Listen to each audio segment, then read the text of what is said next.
Xin chào tất cả các anh em, chào mừng các anh em quay lại với lại kênh của mình.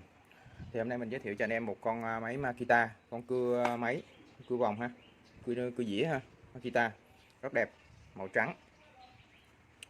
Thì con này nó là có mã là 5732C, con này là The Ben nha, Margin The Ben. Thì con này nó còn khá là đẹp mấy anh em ạ, khá mới, còn khá đẹp, khá mới luôn, vỏ bề ngoài rồi còn rất đẹp luôn. Thì con này nó có đây thông số của nó đây mấy anh em. Đó, thông số của nó nè, xài điện zin 100V nha, công suất là 1140W, vòng tua của nó là 4001 vòng một phút, lưỡi maximum của nó là 65 ha. Con này thì tuyệt vời luôn mấy anh em ạ, chạy lưỡi 1 tấc 1 hoặc là 1 tấc 65 nha mấy anh em. Đó, quá đẹp nha mấy anh em, con này là còn rất là đẹp luôn. Đó, đế còn rất là đẹp luôn, đế là anti-mon cho nên nó chống cong vênh, mọi thứ nó đều rất là ok luôn nha mấy anh em. Đây đèn hỗ trợ ánh sáng, hỗ trợ tối nè, hỗ trợ cắt cho trong tối nè thì không thấy đường này ha. Đó. Con này nó mất cái nắp này mấy anh em ạ, cái này là mất cái nắp này, uổng quá, mất cái nắp này nhưng mà cũng chẳng ăn thua gì, nắp này cũng chẳng ăn thua gì ha. Rồi đèn báo tín hiệu ấy ha, tín hiệu đèn nguồn, đèn báo nguồn.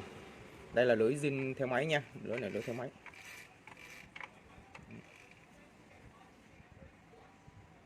Đó, thì con này nó đầy đủ hết mấy em ạ, nó đẹp, rất đẹp. Đây là gạt lên xuống ha, ngã nghiêng ngã ngửa gì đều được hết nha. Thắng từ rồi luôn nha mấy anh em, thắng từ thắng đồ luôn ha. Đó, thì đây là con máy cũng đáng để cho anh em quan tâm. Rồi ok anh em nào thấy hay thì anh em cho mình một cái đăng ký kênh, bấm đăng ký kênh để ủng hộ kênh của mình, để kênh mình phát triển và mình làm nhiều cái video cho anh em xem để giải trí. Còn anh em nào mua hàng thì anh em liên hệ số điện thoại trên màn hình, hoặc là nhắn tin Zalo cũng số điện thoại đó luôn nhá, nhắn tin Zalo inbox cho mình để mình trả lời anh em. Thì bên mình là chuyên những cái dòng bên mình thì chuyên những cái dòng máy nội địa Nhật cầm tay, hàng pin và hàng có dây luôn nha mấy anh em, đầy đủ nha. Mình trên mấy cái hàng này rất là chất nha mấy anh em, nói chung là hàng của Nhật xài rất là chất luôn, nói thật sự. Mình xài có mấy cái hàng của Nhật, nó ngày trước mình mua miết tới giờ chẳng biết hư là gì, máy cắt, máy mài, máy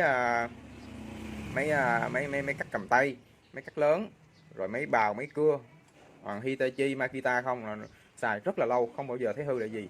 Nhưng mà cái đó là xài điện zin 100V nha mấy anh em. Xài điện zin 100V thì cái độ bền nó là mình rất là không tưởng ha. 10 con máy Trung Quốc đem về so sánh chắc cũng không chạy lại con mấy con này đâu.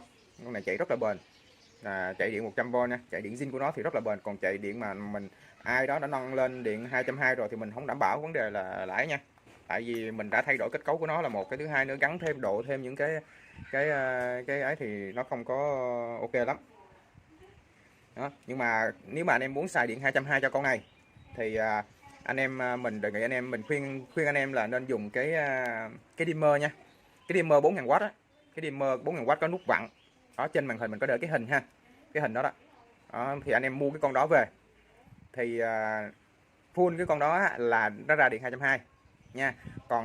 Còn nếu mà anh em để nửa 50% á thì là ra điện 110 nha, 110V là chạy ok. Thứ nhất là cái máy mình nó không bị đá lửa nè, chứ không phải như anh em gắn những cái con ấy vô đâu. Cái này mình gắn cái con ấy vẫn được nè, cái con chuyển á, cái con nắng dòng điện á, cái con mạch cản á mấy anh em, mình quên trước đây mình cũng hay làm mạch cản, nhưng mà mình thấy cái con nó chạy nó không có ngon, đá đũa rất là mạnh, cái nó ấy lắm. Nếu mình hạ dòng xuống một xíu á, thì là cái máy sẽ yếu, chạy không được, cắt rồi nó không ok đó. Còn cái đá lửa rất là mạnh là nó gây hư cổ gớp và mòn than rất là nhanh, máy chạy không có ngon. Nói chung là vậy, nó gọn, gắn vô đây luôn, mình gắn vô trong này luôn, nó gọn lắm nhưng mà nó không có ok nha mấy anh em. Thì mình khuyên anh em dùng cái bộ dimmer á, cái bộ dimmer chạy rất là ok, chạy mượt, máy chạy rất là mượt luôn đó. thì xài điện 110 đó. Còn nếu anh em có cái ổn áp, có cái bộ chuyển ở nhà thì quá tuyệt vời nha. Chạy cái đó thì khỏi còn sợ hư luôn. Anh em mua đồ này về để làm mộc, làm đồ ở nhà, làm chế cháo, đóng đồ cho con cho cái, bào rồi anh em cần cái gì anh em cứ vào cái kênh của mình, hoặc là anh em có thể tìm ở trên Lazada hoặc là Shopee, mình cũng có gian hàng trên đó. Anh em chỉ cần đánh chữ HBN Shop, là đánh tìm trên Google á, anh em cứ đánh tìm trên Google là HBN Shop là nó ra ở trên Google, nó ra của mình ha. Rồi anh em vô đó lựa chọn những cái anh em cần, rất là nhiều thứ để anh em lựa chọn. Xài điện 100V là rất là ok luôn nha anh em. Anh em chỉ cần mua cái cục chuyển 100V về để xài ở nhà là quá tuyệt vời. Xài dây là xài 100V, nên xài zin nha mấy anh em. Mình khuyên anh em nên xài zin luôn. Hàng pin thì mình không nói, hàng pin thì mình cách mà để mình làm ra 220. Còn hàng này đó mình khuyên anh em nên xài zin đó. Còn anh em muốn mang đi di chuyển á thì anh em xài cái dimmer nha. Ở trên đó mình có thể cho ra một ngõ 220. Anh em nào biết một chút thì anh em sẽ cho ra một ngõ 220 và một ngõ hoặc là anh em cứ chỉnh tới cái nóc đó, anh em ghi trên đó là 100V ha. Rồi cái nóc full là 220, anh em có thể xài được, gắn cái ổ điện lên đó luôn cho anh em xài luôn. Anh em xài thêm cái ổ 220 nữa được, ok luôn ha. Chuyển điện qua 220 xài rất là mượt, ok luôn. Rồi di chuyển đi đâu cũng được hết, xách cái bóc đó đi xài giống như một cái dây nguồn thôi, không có gì hết, cứ gắm vô xài thoải mái. Rồi ok anh em nào thấy hay hữu ích và anh em cảm thấy thích thú thì anh em cho mình một cái đăng ký kênh và bấm một cái nút like hoặc là một cái comment để tương tác với cái video của mình và tương tác với kênh của mình, để giúp cho kênh mình phát triển và mình sẽ làm những cái video cho anh em xem. Anh em mua hàng thì anh em liên hệ, anh em đóng pin đóng đồ mua liên hệ hàng hóa thì anh em cứ inbox Zalo ha. Vừa rồi mình về được một lô pin dòng xả cao rất là khủng, cho nên anh em thích cần những cái gì mà liên quan tới máy pin, tới mấy dây mà nội địa Nhật Bản Nhật ha, nội địa Nhật nha, thì ok bên mình đều có hết ha. Rồi ok, xin chào các anh em và hẹn gặp lại các anh em trong các video tiếp theo nha.